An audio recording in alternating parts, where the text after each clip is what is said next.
ourselves. Hear that? Live from Filmmaker IQ Studios here in beautiful Southern California. Come at you, the Pubcast April Night Edition. We've got glasses of drink. Oh wait, my drink. We've got coasters this time around, so I'm not ruining my lovely desk or table here. That's right. And Joe, how you doing, man? Hey, how's everyone doing out there? Hopefully y'all can hear us and you can all see us. Well, we'll find out when everybody starts to show up. So. Or doesn't show up, and we'll watch this back later in a weird, bizarre funk. Oh yeah. Well, we'll watch it while eating ice cream and weeping hysterically. Well, I'm prone to do that, just as generally speaking. But maybe you're humble. Yeah, the ice cream. Yeah, ice cream. So anyhow, I haven't had ice cream in a long time. You haven't? No, it's been like. Oh, we gotta go out together. I had Baskin Robbins the other day. Yep. Now, this is exciting information out there. John has had Baskin Robbins. What's surprising about that? All right. Fair enough. Okay, we are. so, hopefully we are live. No one's shown up yet. No one's shown that's up. all right. Very good. Anyhow, so Joe and I. Oh, there you go. First person. Hey, Ross. Flavored ice cream. Heck yeah. Welcome. Why not? So the stream is working. We're always afraid because us and technical problems we've always been plagued with something. They go hand in hand with our pubcast. Yeah. Yeah, exactly. So hopefully everything is sounding okay, that we're not too loud for your ears. I can always turn it down a little bit. One day I may actually look into my own camera. We'll see. Oh, you have a camera? Yeah, I guess. Oh, I guess I do too. Yeah. Oh, shoot. What the heck? I always look towards you when I'm talking, and so it always looks like I always profile on over here. But or you're looking at yourself right at the camera. Or look at yourself there. on the monitor. Like I always tend to do that. I'm watching myself on the monitor because I'm an egomaniac. Exactly. Anyhow, back to the wide camera. People only here. Why is everything in black and white? You better not be kidding me. I really hope everything's not in black and white. Yeah, I think he's trolling us here. Hey, Custom, how's it going? Hi, Custom Culture. But, so, Joe got off early to work today. That's right. So, he's like, what are we going to do for a couple hours? I know. Let's go see Shazam. So, that's what we did. We literally got out of the theater. I'm just going to Joe to see his confirmation. Yeah, we did. We got out of the theater. No, Joe got the drinks. He just drugged me and told me we went to Shazam. Yeah, I was like, Joe, we're gonna tell people we went to Shazam, but we're not gonna see it. We're not gonna see it. We're gonna go see another movie instead. Pet Sematary. Pet Sematary. And we're going to tell people on the Pubcast that we saw Shazam. Oh, really? We're gonna talk in depth about the plot points. Yep. Give spoilers to everybody, but not really see the movie. That's right. Because that's how we roll. That is how we Filmmaker roll. IQ. Hey, Yeah. Maddie. Oh, it's just apology. We're not going to give away spoilers because we're not those kind of people. Yeah. And the movie just came out, so go out and see it. But let's talk a little about it. Yeah, so... Joe, what are your thoughts? We were going to kind of go with the versus Captain Marvel. Yes, the versus. Yeah, because they're both...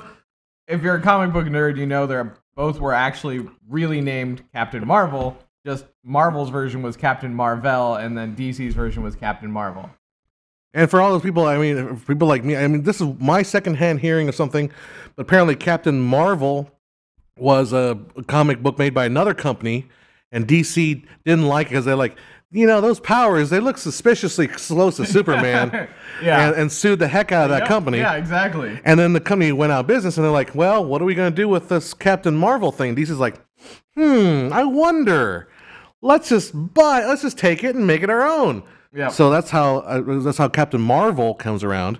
And if you're a big film, if you're an old serial film buff, there's a serial. Yes. Shazam is out already, babe. Yeah, Shazam just came out last night. But anyway, Captain, if you're a fan of old comic book superhero serials from the 1940s and 50s, there was a Captain Marvel back then. Yeah. Or was that DC or was that the Marvel version? No, that was the DC version? The DC version. Because the Marvel probably came out in the 60s? Yeah. Chat can correct me on that. Yeah, you can correct us. All you comic book nerds out there, correct me, because I'm not the big comic book nerd. I'm not going to label Joe a comic book nerd, but... No, I'm like mild. But he knows more about it than I do. I know Karma is saying he'll be in Vegas. Yeah, Karma. So my plan is to be in Vegas unless something happens in the next couple of days. But the plan is to go out there. So we'll hopefully see ya on Monday. The craziness. If this is your first time going, let me know. I'll give you some pointers on how to handle NAB because it can be a wild and crazy time. What does Harry Henry say? And in the middle of all this Captain Marvel stuff, Then there's Miracle Man. Miracle Man. Yep. I have no idea what he's talking about. But yeah, so we were kind of going back to that. So we went and saw Shazam, and I watched Captain Marvel with the girlfriend. And I watched Captain Marvel with my mom. Yep, there you go. So there you go. And so wait, that did not sound right. wait a minute. Yeah, originally Marvel Man into Watchmen. Yeah, gotcha. So yeah, we were talking about doing the versus Captain Marvel versus Captain Marvel. Yeah, so normally what happens is we usually side with Marvel being the fun one and DC being the dark one. Dreary and very little hope and stuff like that. And I was pleasantly surprised to say that it was the reverse. Yeah, totally the reverse this time. Like Shazam is lighthearted, it's funny. It was really enjoyable. And I was telling Joe this. I am excited to see what Shazam brings. I want to see the Justice League movie to see what Shazam does when he's hanging around the rest of the team. Yeah. Whereas I'm not terribly excited about what Captain Marvel's going to do with the Avengers. It's like she seems like it's like okay, new whatever. But with Shazam kind of brings that the spark that Spider-Man Homecoming brought to. The Avengers, he's a little kid. He's excited to have his powers for the first time. She's like, angry and like unhappy that she has her powers. And Shazam is like super excited to have his powers. So much so that he goes a little overboard, but that's okay because he is essentially a kid. And so, yeah, it was enjoyable to watch and it had that big-esque type of thing where it's like Tom Hanks. There was a nod in there. Yeah, and in the middle. There was a nod in the middle to Big. And a couple of nods actually. But as I think it's also kind of a little bit of a Goonies. I mean, because even though I haven't seen Goonies, but it's got that like kid-friendly. And there were a lot of kids in the theater tonight. And it's got this kid-friendly vibe to it. Although I don't know. I'm an adult. I didn't think it was that. Some of the stuff was that bad. Although some of the stuff would have caused nightmares if I was like too young, like the boardroom scene. Yeah, they just have a long boardroom scene, and all they do is like it's Robert's Rules of Order, man. I swear, it's just 20 minutes of just like I object to that motion, and then the board member is like, well, we have to have a summary vote before we can get to the. What movie am I watching? No, I'm just trying to. Yeah, I just didn't avoid the spoiler. All right, so also, hey Tony, how's it going? Hi Tony. Oh Tony, hey, how you doing, man? Hey, welcome John. to our live stream. I saw Tony on Saturday. Oh, there you go. So we were hanging out on Saturday at the your house, the MSJC. They had the big old thingy there. And it's Harry Henry says I recommend Alan Moore's Miracle Man series. Marvel recently republished it in 3 volumes. Oh, that's cool. So yeah. All right, definitely something to check out. But I mean, on this one, I just have to say that I enjoyed the DC version way more, and it's not just because I just watched it. It was I think it's generally more fun. You've got that kid element, so it makes it like it adds that. That I don't know, the Goonies feel, right? I've never seen Goonies again, but I've seen like Sandlot and these other movies that are, like a group of kids and we're gonna battle evil. Yeah, exactly. And they do, but they don't do it in a corny way. They literally do. Yeah, they literally do fight evil in a good-hearted, like true heart kind of a adventure. So that's what I think that's what made it so much more fun. Whereas Captain Marvel felt more like. Like we're just trying to, we just need to get this character out and established, and you hit all the bases. And they do hit the bases. I'm not saying it's a terrible movie. Yeah. I'm not saying it's even a bad movie. It's an okay movie. Mm-hmm. But no, it was. I don't know. For what I was hoping that the Captain Marvel one was, it kind of wasn't. It was very. I don't know. Like you're sitting there going, well, there's just too many reasons of like, well, why was she not in anything else? You know what I mean? Yeah. Like, if you came that early, why is there, Well, she's helping the other people find something. She's helping these other people. But spoilers. Well, we didn't say who. Yeah. So it wasn't really a spoiler. Gotcha. Yeah, it was underwhelming. It just didn't feel like it had any real enjoyment in it. And even at the end, you're still like going, all right, well, she does some stuff and bravo, but... There was no like this one. I'm looking forward to seeing what's next. Yeah, for Shazam. Like, but we know where, like, Captain Marvel is coming back. Like, you know, it's the Avengers. Like, and it's like, oh, okay, so expanded, what, essentially 11 years, I think it's 11 years in total between where she is and where she in the history and where Avengers starts. What was that?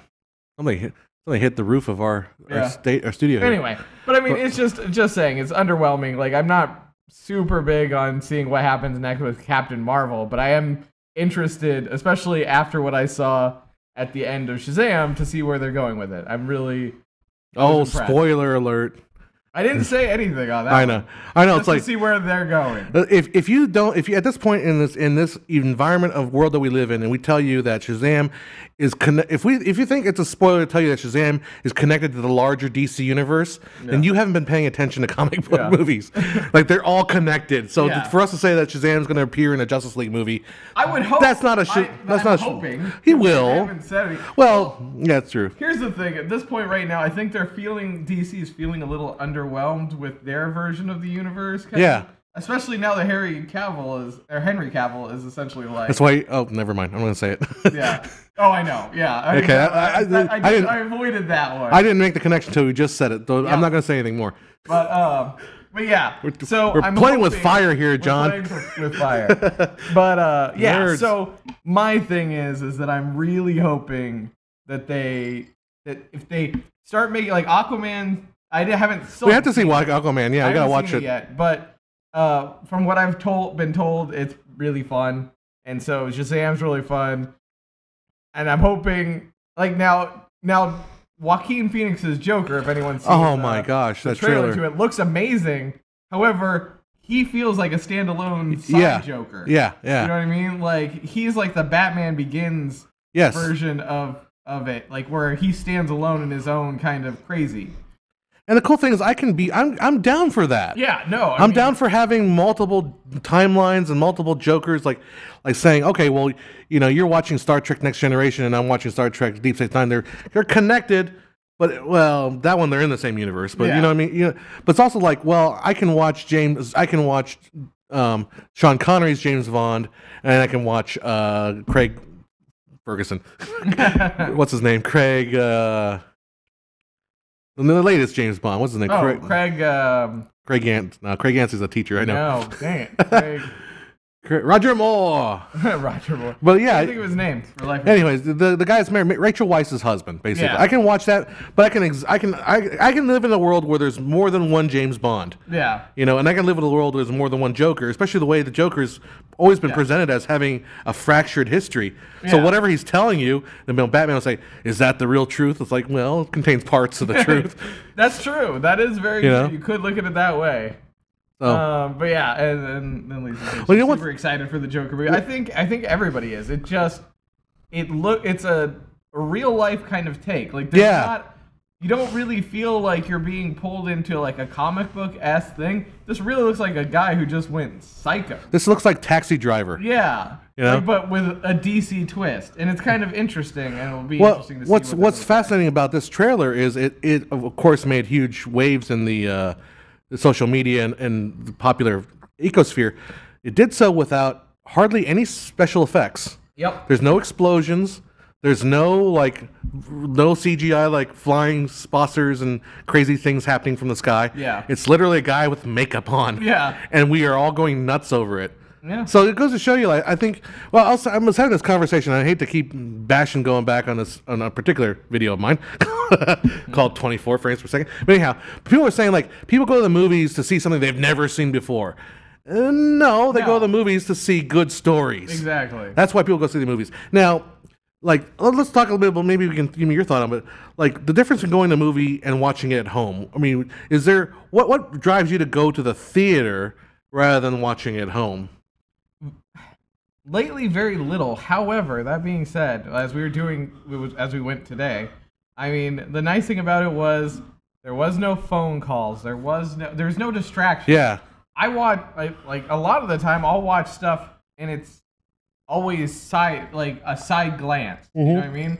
There's something going on in the background while I'm doing something in the foreground, or you know what I mean? In the world of technology, it's called second screen. Yeah. It's a second screen or something. Yeah, exactly. You know? And that's great, but you don't always give it that focus. But when you have something that's, you know, right there and larger than life, and all your focus is on it, I think you allow your mind to essentially just let you be in that moment, and whatever that is. And if it's a good story, if it's a bad story, you're in that moment. Yeah. Versus a lot of the time now, where you're watching it on your second screen and you're not really in it. You're whether you're thinking about a person, or talking to someone, or reading something, or doing your dishes, or doing your dishes, or you know, cleaning your nails, brushing your teeth, you know, stuff like that. Hey, sprinkled. That's also, I think, part of it is people. A lot of people that argue with me on that say cinema's dead. No one goes to the movies anymore. A lot of people. These people are kids that don't understand. Like, when you get to an adult, eventually there comes a point where you're like, I need to get out of my house. Yeah, that's true too. And going to the movies is not an expensive way of spending a couple hours. You know, it's a lot cheaper than going to the theater. So. That's why, and yeah, you're right. Second screen really means second screen just means you put a piggyback on your bong. Okay, thank you, Sprinkle. I'm sorry that you've been missing the day shift ones, but yeah, we try to do, you know, day shift, night shift, you know, at least one day shift, one night shift. But it's been because of all the timing of a lot of stuff. We did like 2 or 3 day shifts straight. We just did 2 and I don't think we did any of them. Night shifts, and then we did a day. I don't remember. We didn't do 3 though. We just only did 2 in a row. I think it was 2. Yeah. I don't think mathematically we can't do 3 in a row, because that one means we have to skip a night shift. But anyhow, but for the nerds, I'm getting nervous because I'm like, I gave the wrong definition of second screen. Second screen really means like you're watching a TV show and you're doing something else on your screen. Yeah. But anyhow, that's coming up. Whatever. We had a question, did the golden age of original films ever really exist? And that's true. Like, the golden age never really existed. I think the question I'm speaking really quickly now, but the question I was trying to bring up was like, you know, we have home theaters, and people can go out there and buy like, you know, $1,000 screens, but still, you want to get out of the house eventually. You know, you can't just sit there and watch your own home theater. Now, I get there's some people that really hate the whole theater experience, and like they hate the fact that people are munching popcorn. I know, because I love watching Red Letter Media. I know that he hates the crackly candy wrappers and stuff like that. And I get it for some movies. It doesn't like, you know, but for a movie like Shazam, where I think, and I'll note the sound design on that, like the voices. Mm-hmm. Like, you can't get that at home unless you've put some serious money into. Well, yeah, and then you had like, you know, I'm not gonna give away any. Or I don't think I think he's in the trailer where he's like, "Say my name," but it's like, and then he says Shazam. But you have that boom, like like where he's like, when you watch in the trailer, it doesn't really have that emphasis. But when you're watching it in the theater and the whole room slightly shakes, because he's like, "Say my name," and all of a sudden, like, you know, and then Shazam, and like the explosion of him becoming Shazam for the first time, or Captain Marvel, you know, then it's a movie that all the little girls can get behind. Is Captain Marvel. I hate sticking to the floor. Well, luckily, I think we've moved past that. They started using carpet now. That's true. Now you stick to the carpet. We've gone to the advancement of carpet. Yeah, that's true. We've gotten to the advancement of lounge chairs. Like, before, you had very little, you know, the old stair-step method where it was just slightly, you might be above their head by like this much. Then we did stadium seating. Now it's now it's lounges and stadium seating. Yeah. So it's a pretty comfortable experience now. It's still sticky. It's not. I was just making. And howdy to San Antonio, by the way. Howdy, Daniel. Welcome to our Pubcast where we just kind of chat and say hi. I think Ross did say some kind words about our latest video, the history and science of time codes. I did want to shout out, say we did see that. Thank you very much for watching that. We are sponsored by Ambient Technologies, who makes time code generators and stuff like that. Yeah. That's the first video. We're going to take a break from the. We might try to do I might do a live video chat on Monday, next week. But then the following week we'll be releasing the our short film that we did with Ambient and our making of short film. So we're going to schedule that as a premiere. I don't know how close or how far you are from. I know you're in Texas. You said San Antonio. It's very much like the Drafthouse. Oh, Alamo Drafthouse. Alamo Drafthouse. Yeah. I mean, I've never been to Alamo. I've only seen pictures. Is it? I mean, obviously Matt would be able to tell us more because he used to go there a lot. Oh, okay. But yeah, it's very much kind of that same thing. The very comfortable seating. That now it's assigned. We went to a place that literally assigns seating to you. You don't just go and sit where you want. You have assigned seating, but all of the seats you don't really feel like you're gypped because all the seats are nice. Unless you sit in the very front, that's probably what sucks. I don't know because the chair went. And that's went, true. Went full almost recline. So maybe it might not be as bad as we make it out to be. You can buy that ticket. So I don't know. I'd rather not try it. But anyway, I love how I'm like making sound effects for the chair. I'm like it's very nice. Culture of Alamo. Yeah, exactly, man. Exactly. Yeah. I kind of wish we had more of that out here in California, of all places, where we don't have an Alamo Drafthouse culture. Yeah. Which is bizarre. It's like we're in Hollywood land and we don't have. Yeah. I mean, if you get out to Hollywood, you have those old school theaters. Like Quentin Tarantino has a theater out in La Brea or something like that. And Sprinkle actually asked a good question. How long from, we'll say, not from concept to finish, but from essentially start, like after you made the script, to filming, to editing, to get this last one out. This last video? Yeah, the time code. That was about 3 weeks. Well, it was 2 weeks from script finish to actually getting the finished result ready. And the problem with the script, though, it takes forever because that one was tough.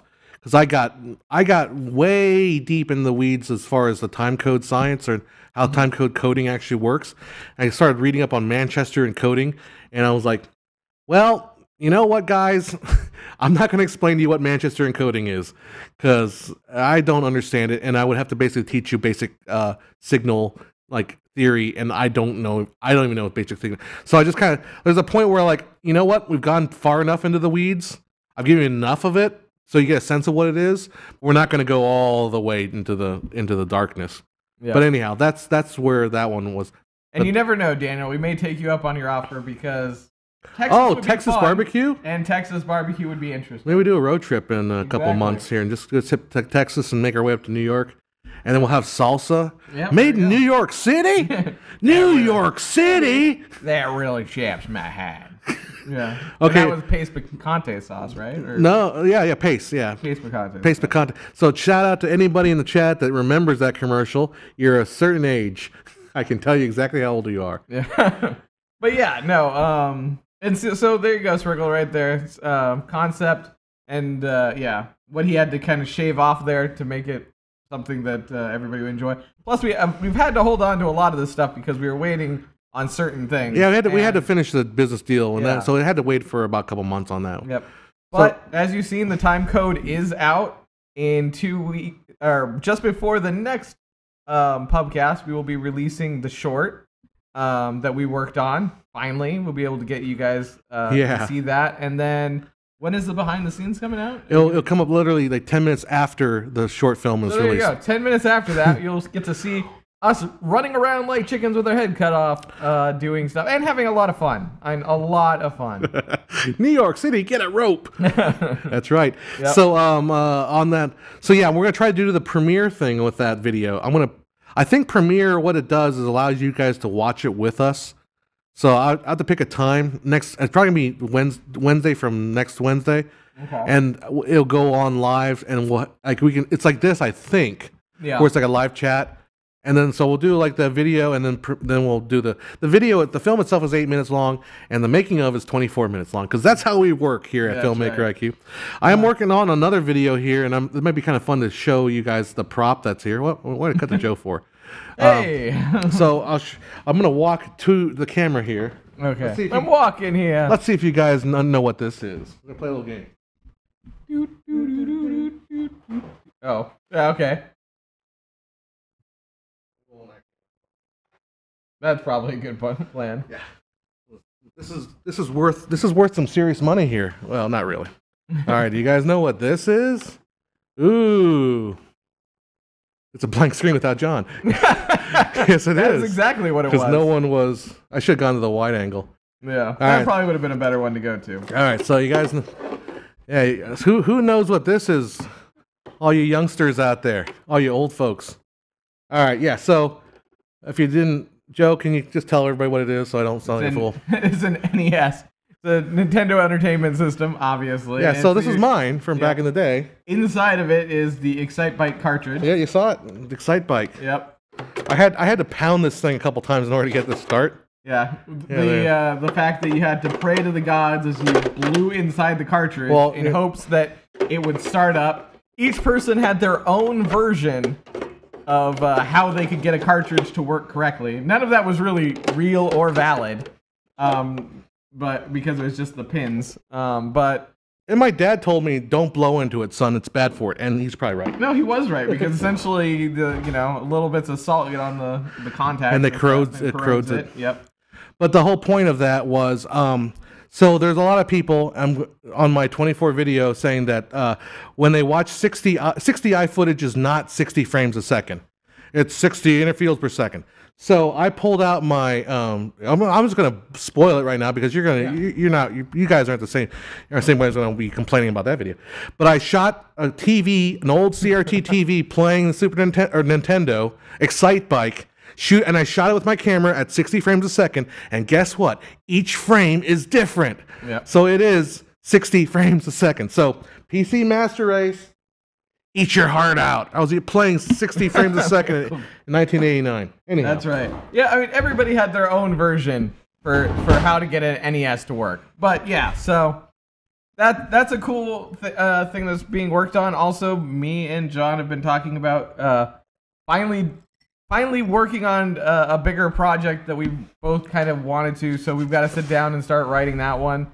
As well as John has a short that he has a really good idea for, and will be really cool with some friends from the video you'll see in 2 weeks. It's why lots of men have no girlfriends for 5 years. The NES. Nice. Yep. Wow. 5 years only? Are you kidding me? I do that on my head. Does it still work? Yes, Ross. That NES does still work. I shot myself playing. I videotaped it at 60 frames a second, and each frame was different. Yep. Stick to them. Stick to them. I'm just saying. People were saying like people go to the movies to see something they can't see at home. You can see 60 frames per second at home. It's called television. Yep. That's why high frame rate is not going to happen. Anyhow, but I love that topic because it makes me money. It makes me money as a commercial. I had a question earlier. Does sponsored content bring us more money than YouTube? Oh yeah, Sprinkled asked that. A lot more money. Yes. Definitely yes. Yeah, I shot myself. No, it's a no carry state. Yeah, I mean, and it definitely helps for what we're trying to get to, and obviously we don't want to take away from anything we're doing. That's why we enjoy doing these, and we've been trying to do them for every 2 weeks to be able to hang out with you guys and show our appreciation for you guys hanging out with us. Sprinkled asked a good question there about can you do a video on streaming works and how servers etc. works. Boy, if I doing a video on just how YouTube works and how even regular video, not just live streaming that we're doing, but also just streaming like Netflix and all that, that would certainly be a fantastically interesting video. Yeah, and there's a lot of ways to stream. I stream on Twitch. John, we stream here for this, and you can always find your niche essentially. Yeah, those Blender guys. So Tony says Blender Animation did a live premiere of their new animation Spring yesterday at 8 a.m. It was cool to watch it with thousands of other Blender users. Those Blender guys are fantastically nuts. I cannot figure out how to use Blender. I know how to use 3D Studio Max. Blender confounds me still. That's even harder than Maya for me to wrap my head around. Cinema 4D sort of had that same problem for me at least. Yeah. Thoughts on going... I thought we just covered this. Thoughts on going to home theater versus going to the theater. We just scroll back 10 minutes. We kind of cover that a little bit, Daniel. It's more of the idea of being able to enjoy, being able to turn off everything else and just focus on something that's, both cinematically and sound-wise, like more than you're going to get in a home theater unless you have spent $5,000-$6,000 and converted a room into your own home theater, which then, yeah, you're probably going to get an experience, I would say. But even then, you're still at home, which means if you're like, oh, I want to get up and go into the kitchen, or, I want to pause, like the thing is, you don't really do that in a theater. You just like, okay, I can't, unless you want to go to the, to the snack thing, but a lot of people just get it beforehand anyway. Joe, pause the movie. I need to go to the bathroom. Yeah, exactly. Yeah, you can't just yell up to the projectionist, pause the movie, I gotta go to the bathroom. And then they pause it and you're like, okay, guys, I'll be back. So I wanted to respond real quick to what Sprinkle Donut asked or said. It blows my mind how they figured out broadcasting before advanced recording. You know what I've been kind of looking at the whole interlace thing is trying to figure out, or at least look at how they figured out how to do television back in the day. Like, how the heck do you do television? I mean, that's like film is kind of, you can wrap your brain about, okay, that's easy. Just take a piece of film and you flash it and then you make it and then, hey, look at the film. Yeah. But like television's like, whoa, you're taking a little gun and you're just doing this real fast. Yeah. And then do it again real fast and do it again real fast and do it again real fast. And then somehow you can send an image. Yep. But if you think of it as basically a radio, like one long line, right? Yeah. And that's a radio signal. It's just one long little fast pulsating line, and it's very, and I'm simplifying it, obviously. It's very much more complicated than that because you have to do bi-wave thing and sidecar and all this nonsense. I've been trying to read up on it to try to educate myself what sideband means even. Thank you very much there. He's pulling me my drink. We both had raspberry tea, so we can share. But it's really cool technology. I sometimes wonder if we obviously take it for granted. One of the things I want to just mention, because I had a couple people say this on the comments in the time code video, was people were really upset that we still have 29.97 frames per second. Mm-hmm. Like they were like, why can't we get rid of it? And I'm thinking, why do we need to get rid of it? Yeah. Like, who cares? It's 29.97. Like, that's an answer to a Jeopardy question or something. Yeah. Like, is your life going to be made any better if I switch it to 30 and then force you to buy new TV because your old TVs won't work with the new system? It's like, exactly. No. It's like, and I'm going to make this statement. It's kind of like the senator in like Kentucky or something that said, he passed a bill to try to make pi, the value of pi, 3.14, try to make it an even 3. Because gosh dang it, we need to have even numbers. It's like, who cares? Anyhow. That person also. That's me going on in my soapbox here. Let's see. Final said, what frame rate do you recommend hand-drawn 2D animation be done at? Good question. Should it be done at 24 FPS? I've been putting it at 30p. Oh, geez. No. Yeah, definitely do 24. Hand-drawn traditionally done at 12 frames per second. So you can actually, you're going to save yourself a lot of work by drawing only 12 frames rather than drawing 24. Anime goes all over the place. Yeah. There's 24 all the way down to like 1. There's frames of anime where it's just a static image and they just move the mouth. Yep. Because they don't want to draw the whole dang thing. I was like watching a video where they said, here's a 60 frame version of anime, and like watching it like, there's nothing going on. Yeah. It's the same dang thing. So yeah, definitely 24. Save yourself some work. Draw 12 if you can. 12 is fine. If you're doing flash animation, you just do it at 12. Yep. Or if you're doing flashing, flashing can do anything because it's onion skin. It's because of the flat Earth people who can't do math. That's why. Oh, you know what? The best part is we created a sketch that I had forgotten about until you said that. Which sketch was that? Captain Flat Earth. Oh, that's right. We need to do that one. And then there's so the funny thing is a video out there that has 3 million views, which is the whole thing. Like this guy who's like going off about how horrible this 29.97. He's a mathematician. And he's the one complaining about, his name is Stand Up Maths. He's one of the guys that's a number file and all those guys. Mm-hmm. But I guess he's a stand-up comedian / mathematician. But his whole thing is like, whoa, it's stupid that they still have that. And you're a mathematician. Why are you afraid of the number? Yeah. Why are you afraid of those oddball numbers? Anyhow, don't get me started about hitting them with a flat earth bottom. It's Captain Flat Earth Man. Flat Earth Man, that's right. With the power of denial. Oh, that was a good one. We still have to make that. We still have to make that one. Just because you say it's true doesn't mean it's so. Doesn't make it so. And now I'll hit you with my flat disc. Oh my gosh. I'll turn you. Oh, that's from Captain Planet with Yeah, you. exactly. Yeah, the Funny or Die one. Which HDMI capture card are you using? Good question. Good question. All right, congratulations. We have only one HDMI capture card, and that's running Joe's camera. Yep. You can kind of tell. Wave your hand a little bit, Joe. So you notice a little bit of, and I'm going to be real picky here. You notice a little bit of a bizarre motion. When I did that, I was like, you only have 6 fingers on your right hand. What's happening with Joe's camera is it is 24 over a 60i frame and then dumped back to 24, which we're streaming in now. I'm kind of a dick. I just stream in 24 because I'm just going to stick to it, dang it. I should probably be streaming in 60. If you watch me and waving my hand, I have a little more smoother motion in my field of view because mine is an SDI capture card. So we are using the Blackmagic Duo. I believe it's called Duo. So we've got one Blackmagic. Joe's is using the Blackmagic Mini, and then there are two duals. Yeah, aren't there two? Are there two? Yeah, because I think we can do 5 camera inputs in that computer. Yeah. But anyways, I did a mobile version, which is the Duo 2, which can actually take 4 inputs. So that's even better. That's one card does 4 inputs. So that's the one to get if you're going to... I need to make that video. That's one of the videos I need to make, how to do a streaming, like a mobile streaming setup. Yeah. So that's one idea for a film video. Daniel just asked if there's thoughts on a film restoration, maybe a future episode. I would love to. We were actually talking about something like that, but you wanted to go to one. Yeah, we're going to say that there's one in San Francisco that we can go to. It's actually the guy that started HP, one of the either H or P, either Hewlett or Packard. Yeah. One of those guys has a film restoration like vault up there. And would love to just go up there and see. Or heck, we would just go to New York and go to Rochester, New York. There you go. Go to the original Eastman Kodak building and go see those guys. Well, Rochester, New York is where my family was for a while. It's pretty up north, right? So it would be like a day trip out of the city. Yep. But yeah, that'd be fun too. So what are we talking about now? Let's see. Oh, geez, they come in quickly.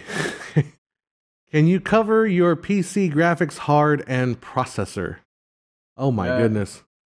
I'm assuming that's card and processor. So the computer that we're running right now is a pretty old computer.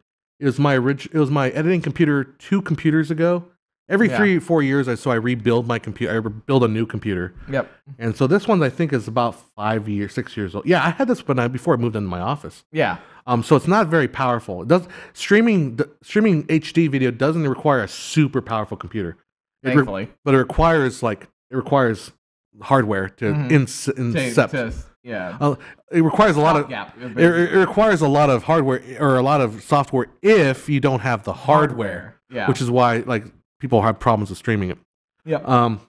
But that one's pretty basic. So it's like a 6 or 7 year old processor. The one I use is the one I currently edit on is an Intel Q80 something 8700, and then stream through your Nintendo.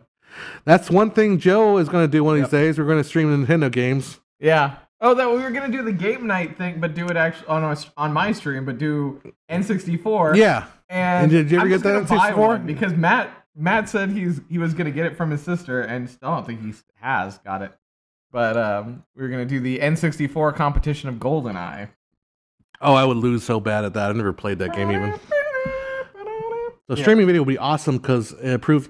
So one of the things I do for you don't do both. Yeah. You don't necessarily even need to stream, because what I found is streaming can be. I try to do streaming as a business and try to do it for clients, and that can be kind of a double-edged sword because a lot of clients don't have good internet. So they'll say, "Hey, we're going to stream this event," and you get there like your internet sucks. And we can't stream it. But what's helpful for this for doing it the switcher is if you shoot events like I do, sometimes it's good to just multicam the event and do the live switching there, and then do the edit there, and then we get back, just kind of review the edit, maybe make some fixes or cut it down or whatever. It saves a lot of time. I do an orchestra. If you watch that time code video, that video at the very end I talk about recording an orchestra. I live switch that with 2 cameras. One on a wide shot and one on a shot that I zoom in. But I just live switch it with I used to use this board and a foot pedal, but then I figured out I have one of those little presenter USB thingies. Yeah. So I use that now to just switch between the cameras. Yeah, whatever works, right? And then I bring it back, drop it in the Premiere. Then I sync the audio because I have recorded good audio. And then I just kind of look through it, like, put some titles on it. Yeah. Then cut it up, ship it out, and I'm done cutting like a 2-hour concert in like half a day. So it's really cool. And churches too. Churches, if you got like churches eat this stuff up. That's like the main client. So yeah, churches, all that stuff. Yeah, all of it. That's all done on the vMix. Yeah, vMix. That's right. And then Listen Buddy said, "Would you consider the film industry a safe career choice, considering how competitive the field is? Holy moly. Depends on where you're going in it too. Because if you want to be like just doing crew work, yeah, you can easily. I mean, you can go into that. I mean, it's gonna take you a little bit, but you're gonna find yourself in. You're gonna get in the union. You're gonna work your way around. And you'll probably sooner or later hit a show that is going, and then you'll become part of that crew, and that'll give you the stability until either that show ends or you find yourself on another one. However, if you're going, I don't know if you can even call it safe career choice though, because I don't think anything's safe about it. Yeah, I don't think there's anything safe about it. I don't think there's anything safe in almost any industry unless you're like, no, there's nothing safe. Well, I mean, the thing is just like anything, you're networking with other crew people, so you always if you're going crew, like then you're gonna probably find yourself. But however, if you're doing like music or if you're doing like camera or other stuff, like that's a lot of. If you're going crew, it depends on what kind of, you said, what depends on what kind of crew and then where you're at and where the opportunities are. But I was just thinking like, in terms of like what's a safe career path. I mean, I guess if you want to be a nurse or a doctor, maybe that's a safer career path. But I mean, because there's always going to be a demand for that. But like, man, like, don't get into filmmaking if you think that's like, oh, that's my backup option. That's not a backup option. Yeah, no. That's just it's too hard, and you're not going to survive because it takes kind of passion to survive it. Yeah. I was going to say, the whole thing. So the thing, like with what Mike Rowe kind of talks about, how there needs to be more like blue collar job and blue collar training, and to some point I agree with that. But like we were saying, like there's no such thing as a safe career anymore. Yeah. Because you train to be a plumber, okay, what happens? You throw your back out, you're screwed. Yeah. It's like there's nothing safe. You just got to take your chances, do something that you don't hate, I guess, maybe. Mm-hmm. Yeah, exactly. I mean, that's the thing. If you're going to do it because you enjoy it. And, that's probably the key thing to go with. Would you consider using Restream.io for more exposure? I don't even know what that is. So essentially, like, we'd stream to the Restream, and then it would stream to YouTube, and then it could also stream to Twitch. So essentially, it's like a split. Like, so we stream to that, and then it splits it to all the other ones. But I mean, the fact of the matter is, the main core audience of everybody is on YouTube.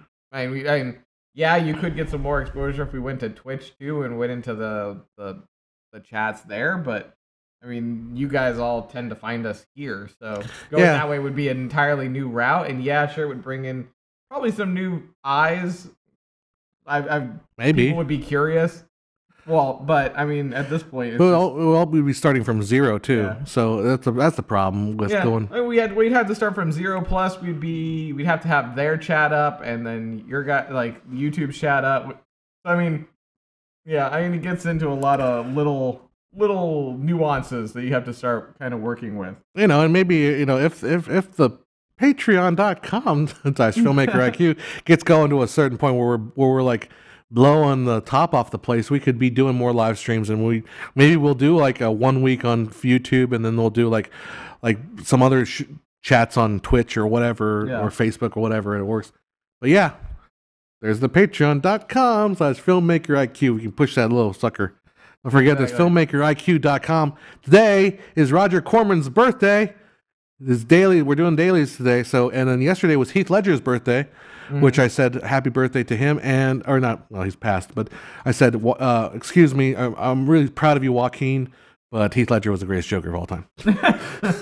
But we'll see how it happens when Joaquin comes out. But anyhow, Filmmaker IQ. Tomorrow's going to be Paul Rudd's birthday. Oh, there you go. He's 50. Looks damn good for 50. He's 50. He looks better than I do. Yep. He looks younger than me. Yeah. That's scary. Anyhow, don't forget our T-shirts out there. That clean living that we don't have. Sweatshirts. Oh, we given for answering. Yeah, you wish. No. But if you do come up to our office, I will give somebody a. Well, I better not say that because people start stalking. Someone will just show up and be like, "Oh shit." I heard there were cups and the cup holder. What are these things? Cup, drink. Damn. Wow, my Alzheimer's hits early there. They're called coasters. Coaster, thank you. I need my brain. It just went away. So what I want to do, maybe what we could do with these live chats, also going to show some silly, stupid videos. But I want to do one of like we used to do the cut-ins of the old TV shows. Mm-hmm. But I want to do one with me on Jeopardy. Yeah. Because like, okay, Alex, I'm going to take famous actors for 200. This actor is best known for playing the kid in Spider-Man and his world in Cider House Rules. I'm like, John. That one dude. The guy. He was in that movie. You know, he was in the movie with the cider house. With the cider house. And those rules. And he was also in Spider-Man. Like, he was just reiterating. He was in the Wonder Boys movie. He's beep beep beep. No, you're looking for Tobey Maguire. You are correct. No, I literally have had like so many moments like that today though, where I've been trying to think of something. Yeah. Like I was like, okay, I need to turn off on. Oh, what is the name of that street? It's apparently going real quick downhill. Right. That's how the podcasts go. Yep. Downhill very quickly. Downhill very quickly. Yeah, I think it'd be funny as a Jeopardy sketch. Yeah. I mean, as I said, we're going to return to that kind of those ideas of doing some sketches and doing some stuff, hopefully towards our bigger goal for the end of the year.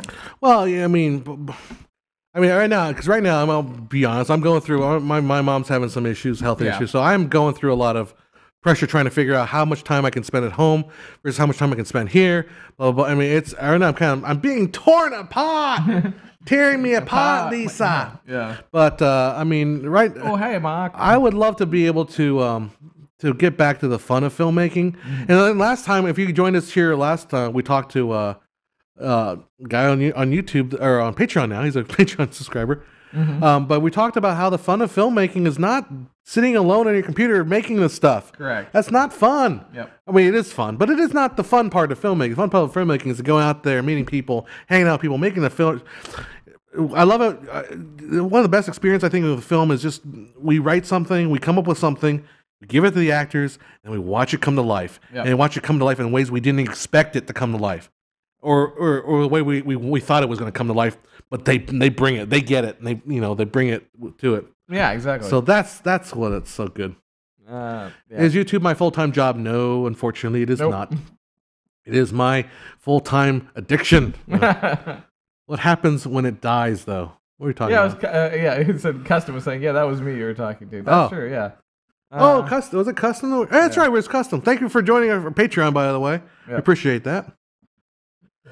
What happens when it dies, though? What are we talking about dying here? What's that? Ever noticed how they only use water, beer, and coffee for beverages on film? I really see sodas or other beverages as like top 3 product placement issues. Yeah. Usually you'll see the product placement in the back or like, on a billboard or somewhere like that. I mean, a lot of the time, so the drink is just to have something. So the funny thing is, I was trying to figure out. Remember, product placement is just putting a product in a shot. Mm-hmm. Paid product placement is different. So I was trying to discern the difference between, like, when was the first product placement and when was the first paid product placement? Because there's a difference. And the first product placement kind of goes all the way back to, there's a joke. I want to say it's a Marx Brothers movie where, like, the girl gets tossed off a boat. He's like, help, give me a lifesaver. And like Groucho Marx like, hey, how about these lifesavers? And then throws them a lifesaver. Okay. But was that paid? I don't think so. So that's a question of, I don't know whether. Anyhow, going back to it, water, beer, and coffee. Are there other drinks out there? I mean, there's alcohol. Like the dude always orders a Russian. Yeah. Every David Lynch movie has tons of coffee in it. That's true. Can you think of a movie where they're drinking soda? Not really. I mean, other than Well, Shazam had it in the little part where after. that was a good joke in there. Yeah. Yeah, it was a good joke in there where they drink the substance. They drink, a substance, and then they had to drink something else. I think we're making it sound way more sinister than it does. Yeah. But we're not going to tell you what it is because you're going to watch it. But yeah, and every time you go to the movies, it's like if like a kid from Zimbabwe showed up in America and just like goes to the movie theater for the first time without knowing anything about the culture, like, wow, you Americans worship the soda machine. Yeah, because it's like every movie, it's like. Well, Coca-Cola is really big in Italy, though. That's like, probably right true. Next to the Pope. Pope and Coca-Cola. I think that's a joke in somebody's arsenal. Pretty sure, but it's true. That's the funny Pepsi. part. But yeah, I was just thinking, like, we a movie theater, like, we pray to the gods of popcorn because they're like these big, fantastic, powerful beings. Yeah. Anyhow, let's go back here. Right on. It's not illegal for liability for placement. You are missing out on the money. Yep. And but the thing is, for independent films, like Wonder, there is no money. So if you're an indie, they're not going to give you any product placement money. So yep, do what you can. On that, you just gotta which was what is. But Joe's getting depressed. You're getting depressed by that. Yeah, a little bit. Best product placement was the ivory snow on the shelf behind Marilyn Chambers. I don't know that one reference, so that's interesting. That's an interesting reference there, Robert. Pepsi Clear Crystal. Whoops, the clear was used by Barry Bonds. You remember Pepsi Clear? I do. I remember it all of a sudden showed, right? And she's a porn star. Oh, that Barry Bonds. I thought Barry Bonds was the home run hitter guy. Oh, but I remember it coming out and I was like, oh, I don't understand why that's such a craze, but everybody was like, it's crystal, it's clear. Everybody thinks you're drinking water, but you're drinking soda. I was like, all right. I remember it kind of tasted a little funky too. Yeah. I mean, it was like a berry taste to it. Yeah. Like, it didn't taste like Coke or Pepsi. It tasted like berry. What happens to actors when they sign a deal to not leak info about the show? Did you see that? Yeah. I didn't watch it because I refused to have someone spoil the freaking show for me. I don't know. The spoiler might not have been anything major, but I refused to watch it. I have not watched it. Okay, I'm going to spoil it for you then. Don't even do it. No, but I'm going to spoil it for you in a way that, okay, remember, that happened on April 1st. Okay. Okay. So what happened was Maisie comes out there and she's like, "Oh yeah, and then my character dies in the third episode." Like, and then she just dropped her jaw. Yeah. And then Jimmy Fallon's like, "Oh my god!" Yeah. And she's like, and then she gets all freaked out. And she runs off stage, and the crowd's going like again, like, yeah. And then Jimmy Fallon's like, "Oh, let's just restart. Let's restart." Okay, every applause. Yeah. So and then Maisie, and then she just runs off, and she comes out, "April Fools, you assholes!" Yeah. All right. So that's what it is. All right. Yeah. Because I was like, I'm like, damn it. I'm like, first off, why would they actually show that? But there was a part of me that was like, I don't want to know. I'm going to go into it with my own theories, and then if I refuse to let someone spoil it for me. Anyway. Yeah, but it was just an April Fool's joke. Yeah. So there you go. Never mind. Go. I say I helped. And I just spoiled that for our entire audience. So sorry guys. I hope you guys all watched it on April 1st day. Have you ever tried vMix call or having a call into the show? No, I have not. That would be cool. I know vMix can do it. I think we tried to do something. I think we're ready for the possibility of doing it, but like when you do a live show, it's like there's already a million things going on. Yeah. Also, we don't have a third person to work it. So yeah, someone would have to go over there to answer the call, and then if it's just someone making fart noises for like 30 seconds, we'd have to have someone go over there and hang it up. Maybe kind of fun to we should have It'd be entertaining though. You know what we should have? Maybe we'll work on this one of these days. Is do like a call-in, a party line. Mm-hmm. Like, all right, let's go see what's going on in the party line. Yeah. And then we'll cut to the party line, which will probably look like this. Oh wait, it's T-shirts for sale. That's right, 24 frames per second. That's our party line. That's our party line right there. Yep. Oh, okay. And then we'll go okay, let's ignore that party line for a while. Yeah. Because it's creepy. What happened to person number 3? Person number 3 is now a full-on teacher. So, I mean, basically during the week we don't really see much of him, and not to say that he isn't there for important things, but it's just now he's got little chillins to teach, and he's got children to mold. Yeah, he's got future it's folks to breed. It's a scary thought that he's molding future children's minds, but whatever. He teaches history. By the way, he's a history teacher. He's full time. Full-time. So custom cultures like the LOL party line, because no one under 30 knows what a party line is. Dumb idiot, John. Anyhow, but yeah, so we've lost our children to what? Well, children of a spawn of other people. Spawn of other people, not his own children, because he doesn't have any. Well, none of us have any children that we know of. That's true. And then we drink to that. But yeah, so it's just us in a room with some lights on, talking to you guys at a table. And then random things can happen, like there'd be a big bang in the ceiling, and then somebody could come through that door. But we usually have a good. I have an alarm system here, so it goes beep beep when somebody comes through the door. So we'll know at least if some like crazy killer is going to come kill us. You should put links in the description. What are we putting links to the description to?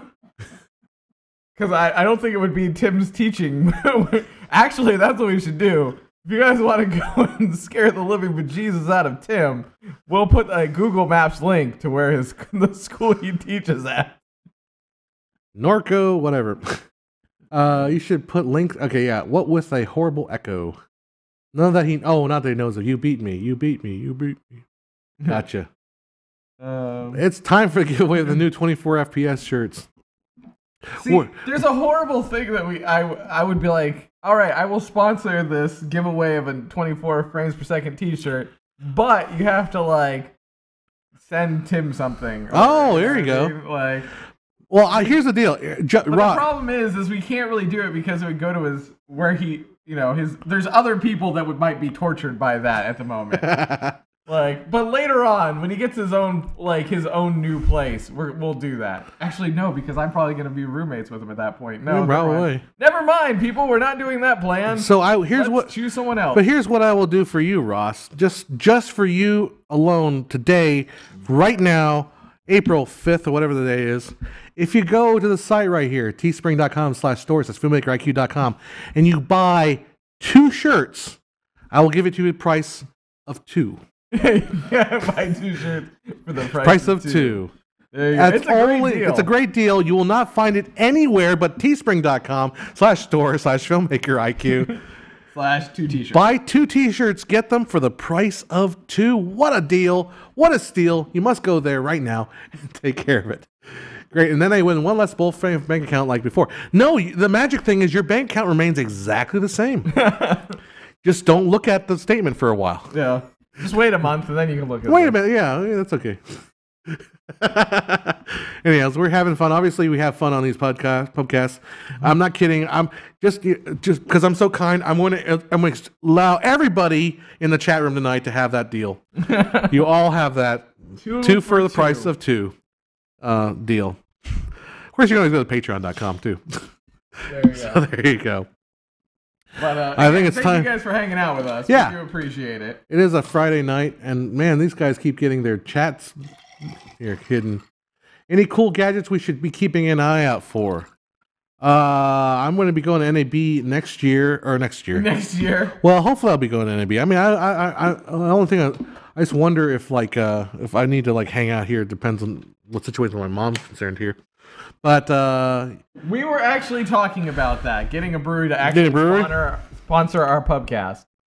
And we live in a town with 11 breweries, so yeah. I probably should try to hit that one is one we should be doing because there's supposedly a brew that I would like. However, I don't go to that brewery, which is the 8-Bit Brewery. 8-Bit Brewery, if you're watching, sponsor the show. Moolah. I mean, what? Anyway, but apparently they have one that I'd like, but they don't. It's only on tap. They don't have a. Yeah, I was gonna get Joe. So I did. My friend of mine is a beer connoisseur, and he did a bunch of we did what we call a brew walk, which we walked from one end of town to the other end, and we hit up all 11 breweries. and people were falling over drunk. And then, and in fact, I had to tell you the story that one of the breweries actually started kicking us out and then started phoning the other breweries down the line. And watch out for these guys. Yep. But yeah, it was interesting. Brew Stumble, pretty much. Yep. It's not that I can't say the name of the brewery, Ross. I always am a little hesitant to say the names of things. I don't know. It doesn't really matter. It's not like you guys are going like, oh, he said 8-Bit Brewery. I think he did say it. Yeah, he did say it. I did say it, but it took it was a stumble of it. Like I was avoiding saying it, and then I wound up saying it. Because it's like, no one's going to give a crap. It's just brewery called Budweiser. Yeah. Plateau Verada. I said your words. Anyway. But, I know what's the custom culture. Just wanted to see a screen grab of the vMix real quick. So I'm just going to go to Ycam and just show you real quick what it is. What are we doing? I'm just going to do a quick shot of the vMix setup. Oh, are you just going to take mine and point it that way? I'll show it to you. Yeah, just take mine and point it over there. I'm going to take Joe's camera. Joe narrate for everybody. All right, we're turning. There's the camera. Oh, we went past the screen. We're lowering. We're lowering. We're going backwards. There we go. Focusing. Down. There we go. All right. What we got right there is that's the vMix that we're running there. And you can see what the heck. I'll show you our big screen too. But that's the vMix thing going right there.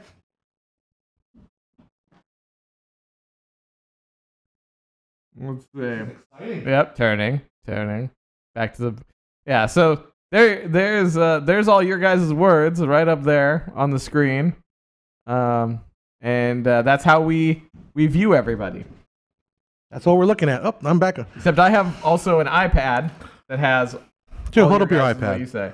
Yeah, so you got the iPad. Oh, right Sprinkle gives us $2. Thank you, Sprinkle. Hey, thank you, Sprinkle. But yeah, so that's what we're looking at when we're looking slightly off camera and wondering why we are doing that. Which vMix that is to the side, the left side of Tony. We're just using the vMix software. Hardware is all our custom. So I'm just using whatever the latest version of vMix. So I'm going to go back and fix Joe's camera so we can actually see him. Woo boo! I can see myself. That's right. Focusing, turning. There I am, looking sharp. Focusing, zooming in, zooming out. Focusing. All right. I could totally be an AMSR person. That's what we should do, is start an ASMR channel. That's right. That's what. How many of you would come and see us as we talk in ASMR? This is going to be really good. FilmmakerIQ.com presents ASMR. Yes. He is slowly turning the camera on and off and on and off again. Nope. I was like, nope, not happening. It's blowing on hot liquid. Wouldn't that be blowing on cold liquid? Yes, don't give away the illusion. All right. Okay, fair enough. This is terrible. I would not attempt. That's okay. We're not going to do it anyway. You know what's really weird about ASMR, or at least, is if you have headphones on, like if you have someone like whispering in your ear, it really does feel like somebody's whispering in your ear. Yeah. We need a live audience. I don't know if we do. You guys are our live audience. You are our live audience. I'm in your shot too. Dang it. Are you? Yeah. That's all right. I'm crowding, so I just get close like that. I can see myself. It's okay. I'm back over here. I'm going to back off a little bit. How can you do stereo ASMR? So with stereo mics. With stereo mics. That's how you do it. But stop saying blowing in a deep voice. All right. What's up, Nate? Hey, Nate. Welcome back. Yo. Thoughts on the Joker trailer? We actually did cover a little bit, Eric. We are intrigued and thrilled by it, to see it. As I said, it kind of feels like it's a standalone universe versus more like the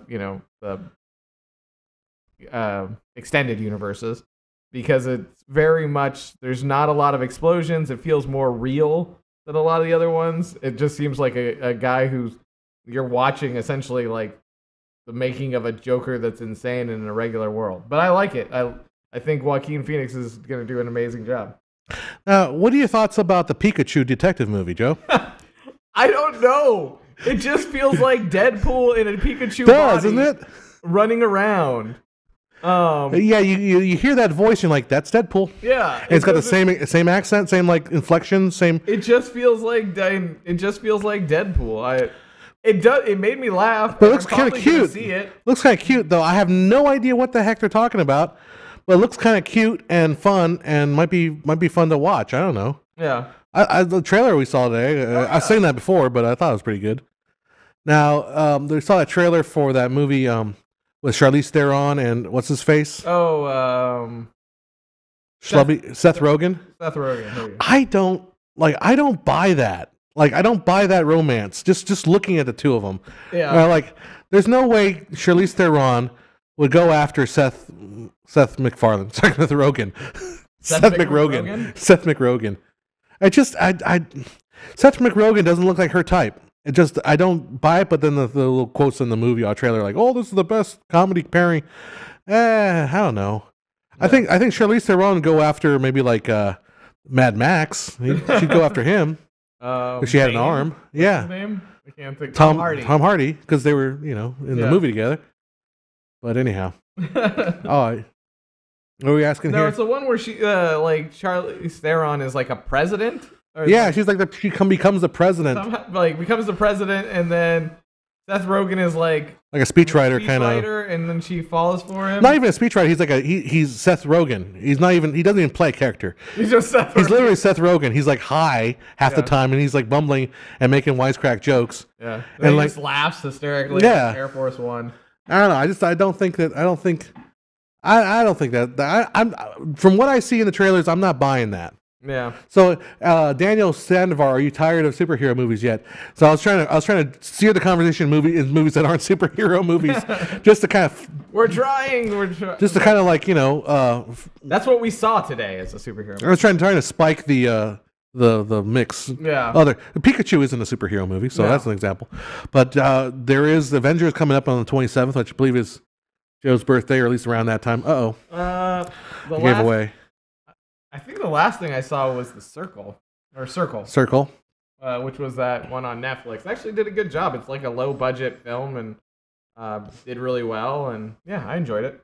What was that? I just watched something on Netflix. I'm trying to remember what it was. I've been watching Into the Badlands, or we finished Oh yeah. Yeah, it's on its third season. So it was AMC, and apparently it got canceled though. That's the only sad part. But it was 8 episodes in the first season, 8 episodes in the second season, and 16 episodes in the third season. So it's basically like the third and the fourth season together. But if you like old martial arts style movies and a lot of like the old gore kind of stuff, it's really a good one. Okay, so this is what I did after I finished my run of Into the Woods. Mm-hmm. I watched Into the Woods. Like an idiot. Like, I was just going to watch Into the Woods after sitting through the musical for 10 performances. So I watched the second half of Into the Woods. That's the last movie I saw on Sunday. And I didn't realize how much the movie changed, actually, the ending. Like, in the end, in the play, Rapunzel gets stepped on by the giant. Yeah. In the movie, Rapunzel just takes off. Mm-hmm. It's like, see ya, Mom, bye. And she just, like, runs away. Yeah. And in the movie, they also get rid of one of the big... there's a really in the musical. I know I'm going on my musical nerd here because this is my fucking channel. I'm gonna do what. But anyhow, I'm doing what I want. But so in the musical, my favorite part of the musical is the second act. The witch has a big show-stopping song. Mm-hmm. Then the baker and his dad has a show-stopping song. Yeah. Then Cinderella and the baker and Cinderella Baker and the two kids, Low Red Riding Hood and Jack, have a big old song, and then they kill the giant, and then they have a ending Into the Woods. Here we go. Yeah. Right. So 3 show-stopping songs. They wrap up the scene. It's awesome. In the movie, they take out the baker and the dad song. In fact, the baker's dad is not in the movie at all. So that I was like, oh man, that's a great song. Get rid of it. Anyhow, that's my complaint, and I'm going to stick to it. All right, enough of that. Question was asked, did we talk about the bad editing in... Oh, thank you, Sprinkled, again. Wow. Look forward to having advanced spring. See you later, Sprinkled, if you're taking off. Well, thanks a lot. Thank you very much, Sprinkled. We taled about Bohemian Rhapsody. Have you actually watched that movie yet? No. Still not yet. Still not yet. That's okay. You don't have to watch it. Honestly, I enjoy the if they just made music videos of the parts where they did the songs, I'd probably enjoy those more than the actual movie. Yeah. So, but actually getting into it, and that being said, like I've seen some scenes with Rami Malek. Yeah. And he looks really like done well, but I feel like for that, there's not a real realism to it because a lot of stuff is just like they tried to kind of bland it down a little bit. Yeah. And like, so there's no real point where me going like, oh, that's cool, or it's part documentary, part movie, like music video, like part entertaining movie, but there's none of that because all of it is just more like they just streamlined it to be. They should just put Bohemian Rhapsody, what we think you guys would like about Freddie Mercury. Well, Bohemian Rhapsody is so reminiscent of the biopics from the 1990s and 1980s. It's so like fluffy and fillerish. There's a really great video out there by Patrick H. Willems who does like the death of the biomusical pick, because he said that Dewey Cox was like the end of biomusic, because it so savagely roasted all biopic movies from Ray to Johnny Cash, Walk the Line, all that. Yeah. And then and he's kind of right. Like the biopic musical went a certain way, became more and more sophisticated, and Bohemian Rhapsody is like a step way back. Yeah. It's so empty of like the thing that really pisses me off is like David Bowie and Freddie Mercury had a great song. Yeah. That Vanilla Ice stole, right? Eventually. Mm-hmm. And it was not mentioned at all in the movie. Like, come on, you're gonna do a movie about Freddie Mercury. Do it about, put some interest, like give me a little story of that. Yeah. Don't skip it. Mm-hmm. So that's what bugged me a lot with that. Yeah. Anyhow. Well, I mean, yeah. So there was that, and oh, and then I watched a documentary, like a legit documentary of Queen. Yeah, I watched the legit documentary, and I found that way more interesting. Yeah. than the movie. So. Oh, so I was asked, did anyone ask us about the new Twilight Zone? And have you seen it? The answer is I've watched 10 minutes of the first episode, and it didn't really catch me. No. And it has Jordan Peele. What is his name? Kumar or not? Jordan. Oh, that's not his name. He's a comedian, and I can't think of his name for the life of me right now. I'll take comedians for $200, Alex. This comedian. He did the. Okay, well, I can't think of his name, but he's in the first episode. I watched 10 minutes of it, but I didn't see where the hook was. Like, where the. I don't know. And I'll try watching it again at some point. I haven't had time to watch anything, so there's. I mean, here's how bad I am. I haven't seen Cool Hand Luke, and I was trying to get into it, and I'm just every time I watch it, I'm so damn tired, I fall asleep in the movie. And I like the movie, I just get tired. Kumail Nanjiani. There you go. I think is his name. And he's in the first one. That is correct for $400. And it was like freaking for the life of me couldn't think of his name. And but he's a really good comedian. I didn't find the appeal of the episode, but maybe again it's one of those things I have to give it my full attention. And maybe I'll enjoy that. Let's talk about PewDiePie versus T-Series from a filmmaker's perspective. We're not as big as PewDiePie and T-Series or any of them. I really don't know what T-Series is. However, PewDiePie did a really cool song that was called Congratulations that made me laugh. I did watch it. Was that a bitch lasagna thing? He did the bitch lasagna one too, but they did finally, I guess, beat him for a while, or they are beating him now, and they did a congratulations song. Uh-huh. But one of the boy in the band or whatever, they did a really entertaining song. And actually the behind the scenes things for it, or not behind the scenes, the guy who did the song, because they did it they filmed it 12 times faster to give it more, they did this really cool kind of behind the scenes thing and talking about how they did the filming and stuff like that. That was actually really cool. In general, I just like that. I watched that one. So just to prove to Mian Wang that we are live. Hi, you just caught it live for the first time. Welcome to our show. So yeah, we actually do respond and talk to you folks. So there it is. What are you drinking tonight? What are we drinking tonight? Raspberry tea. What vintage? 2019 raspberry tea. Straight from the dispenser. Delicious. You're big in terms of your work, man. Oh, cool. Big interns. You're big interns of your. All right, I'm gonna be Wang Chung. Watch it, Wang Chung. So I will kind of let you in a little bit of my weird life. So I got an email from our filmmaker IQ contact, and it was like this kid who was trying to be funny or something. He wrote like here's a story you might be interested in. It's like, I made a movie, blah blah blah, and I made a feature, not film anything that many people have done or whatever. And then he's like, okay, said something to the extent like, okay, well, have fun, intern, while your boss is watching or something like that. They assumed that the intern was going to read these emails or something like that. Yeah. And I was like, it was so off-putting to me. I was like, and I watched his movie, which is his feature film, which was 49 minutes long. I'm like, that's not. And I watched like. And thank you, Maven. I think that was what it meant. It said you're big in terms of your work. Oh, in terms and thank you, interns. But anyhow, he basically called us intern. He called me intern. But anyhow, I watched this 49-minute feature film, and it consisted mostly of like him and his friends like doing fake interview and documentary stuff, like on a stage somewhere. Yeah. And it was like, it was shot in 4:3, which is like really amateurish, but it was like, I'm not going to respond to that. Delete. So my advice to people, I know you're trying to be funny and all that, but don't accidentally insult the people you're writing to by calling them interns. Even because I was an intern, I was reading that. Anyhow, that's gone. So let's go back up here. Thoughts on Filmstruck closing down? Filmstruck, the Criterion Collection. I think didn't they get picked up by someone else though? I thought they did too. Yeah, so there might be some future for Filmstruck somewhere. Yeah. Somewhere down the line. It's tough, man. I mean, I almost feel like, it's hard. It's just hard to get a distribution for like foreign movies.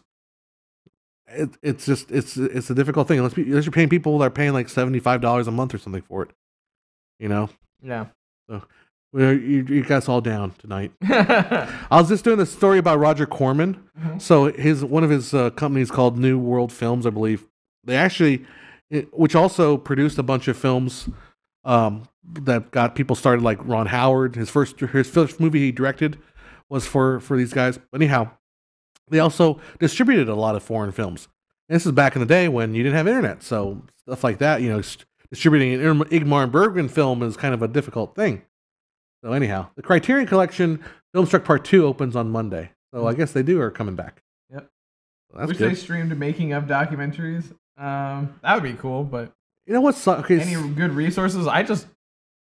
If I'm interested in something, I'll just keep, just whittle away until I find something that does that. So making of documentaries are not usually very good. Yeah. Because they're most times the making of documentary is a ad for the movie. Yeah.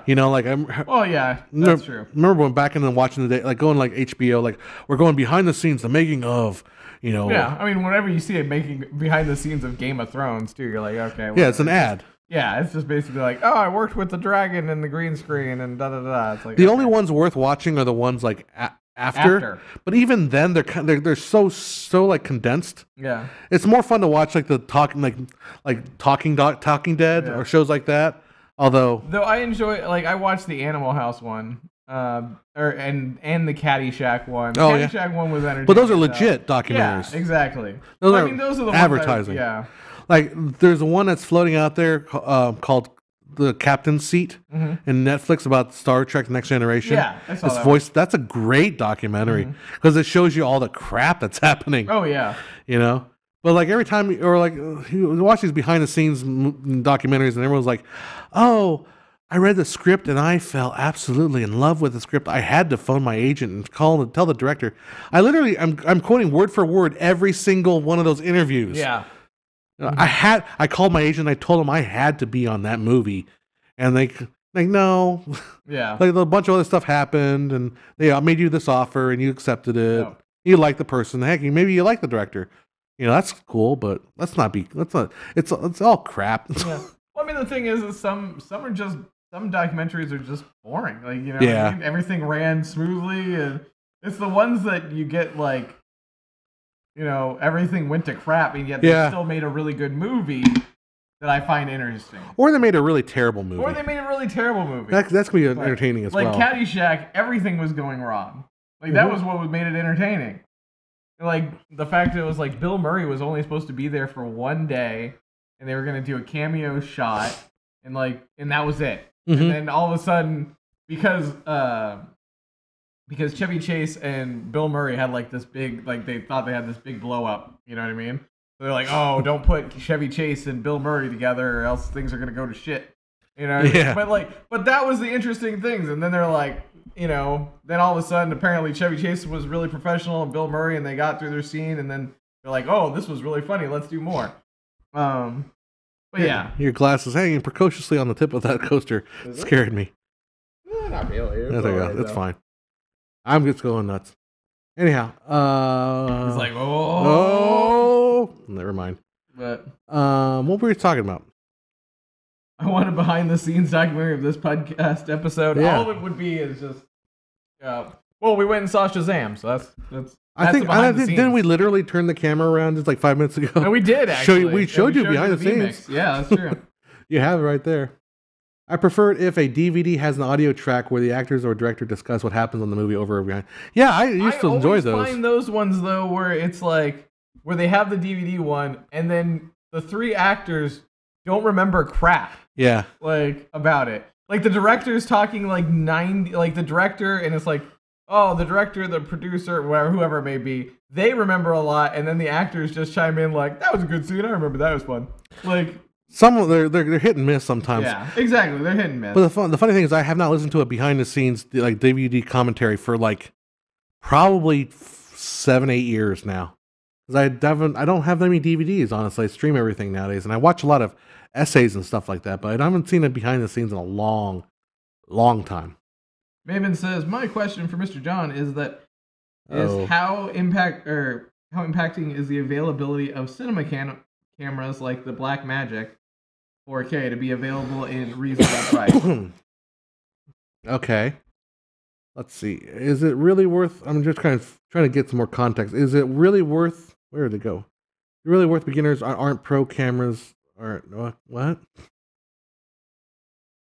I'm confused. How impacting is the availability of cinema cameras like the Blackmagic Pocket Camera 4K to be available in a reasonable price? I'm assuming, basically that is more along the lines of how does it impact people to not be able to get this, or how is it now that they're going down and becoming more reasonably priced for other people? One of those two. Yeah, I'm not quite sure. I don't hang all your hopes and dreams on a Blackmagic cinema camera because it's okay. I'll be honest with you. I tested it. I did shoot with it for a little bit, and I was not terribly happy with it. It's okay. Get something you're going to enjoy. Yeah, you can. Don't worry about getting something expensive. And on top of that, it's okay. Well, the reason why I can say it's okay because I personally own a better camera. That's the reason why I think it was. I wasn't super impressed with it. It's a good camera for its price. Remember, people don't go to the movies to see what you shot on a camera, and people don't go to the movies to see special effects. You'll go to the movies to see your story. So live and die by your story. Your camera's can only get you so far with it. As far as what's professional about it, I mean, you can get professional results on anything. You can shoot a short film on an iPhone, as was demonstrated many years ago. So it's not a matter of what you can. Not a matter of what the camera can do. It's what you do with the camera. Exactly. Let's put it that way. I'm better than Shazam at catchphrases. Yep. There you go. Yeah, physical media is way over. Streaming is so dang convenient.